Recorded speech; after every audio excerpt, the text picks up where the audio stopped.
সায়েন্সৰ পৰা ক্লাছ 12 উত্তীৰ্ণ হোৱাৰ পিছত নীট এক্সাম নিদিয়াকৈ ছাত্ৰ ছাত্ৰীয়ে এইবোৰ মেডিকেল কোৰ্সত এডমিশ্যন ল'ব পাৰে। এই কোৰ্সকেইটাৰ বিষয়ে ইয়াতে বিতংকৈ আলোচনা কৰিব বিচাৰিছোঁ। তোমালোকে যদি এইবোৰ কোৰ্সৰ বিষয়ে জানিব বিচৰা তেতিয়াহ'লে স্কিপ নকৰাকৈ সম্পূৰ্ণ ভিডিঅ'টো চাবা, কাৰণ মাত্ৰ 1-2 মিনিটৰ ভিডিঅ'ই তোমালোকৰ জীৱন সলনি কৰি দিব পাৰে। এইবোৰ হৈছে BSc নাৰ্ছিং। এই কোৰ্সৰ ডিউৰেশ্যন হৈছে মাত্ৰ 4 বছৰ।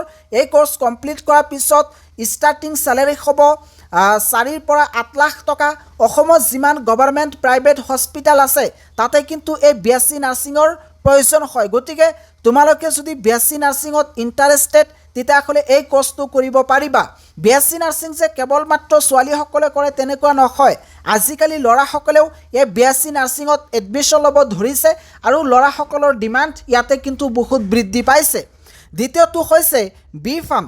আজিকালি ক'বলৈ গ'লে বি ফাৰ্মৰ ভেলুটো একেবাৰে নাইকিয়া হৈছে, তথাপিও এই কোৰ্সৰ ডিউৰেশ্যন হৈছে 4 বছৰ আৰু ষ্টাৰ্টিং স্যালাৰি হ'ব 3.5 লাখৰ পৰা 7 লাখ টকা।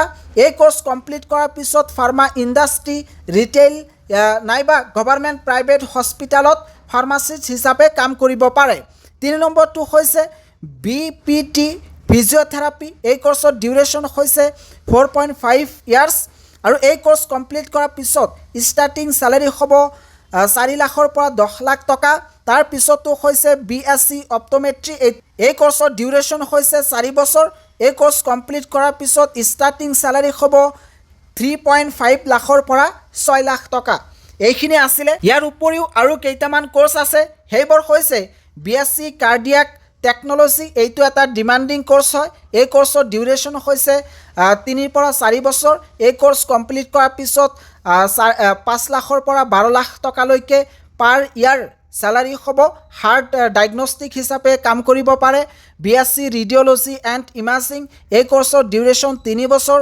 কমপ্লিট কৰাৰ পিছত স্যালাৰি হ'ব 4 পৰা 8 লাখ টকা ষ্টাৰ্টিং। তাৰ পিছতো হৈছে BSc এনেস্থেচিয়া এণ্ড OT টেক। এই কোৰ্সৰ ডিউৰেশ্যন হৈছে 3 বছৰ। কোৰ্স কমপ্লিট কৰাৰ পিছত 4 পৰা 7 লাখ টকা ষ্টাৰ্টিং স্যালাৰি হ'ব আৰু চাৰ্জিকেল ছাপৰ্ট তেওঁলোকে কৰিব।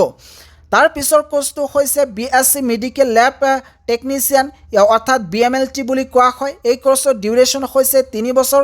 স্যালাৰি 3 পৰা 6 লাখ টকা আৰু পেথলজি নাইবা লেবত টেকনিচিয়ান হিচাপে কাম কৰিব পাৰে। এতিয়া আহিছোঁ আৰু কেইটামান কোৰ্স লৈ। সেয়া হৈছে BSc বায়'টেকন'লজি, 3 বছৰীয়া এটা কোৰ্স।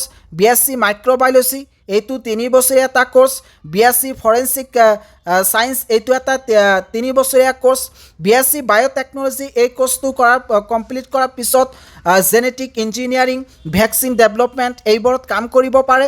যদি BSc মাইক্ৰ'বায়'লজি এই কোৰ্সটো যদি কমপ্লিট কৰিব পাৰে তেতিয়াহ'লে ইনফেকচিয়াছ ডিজিজ, ইমিউন'লজি এই বিষয়ে ষ্টাডি কৰিব পাৰে।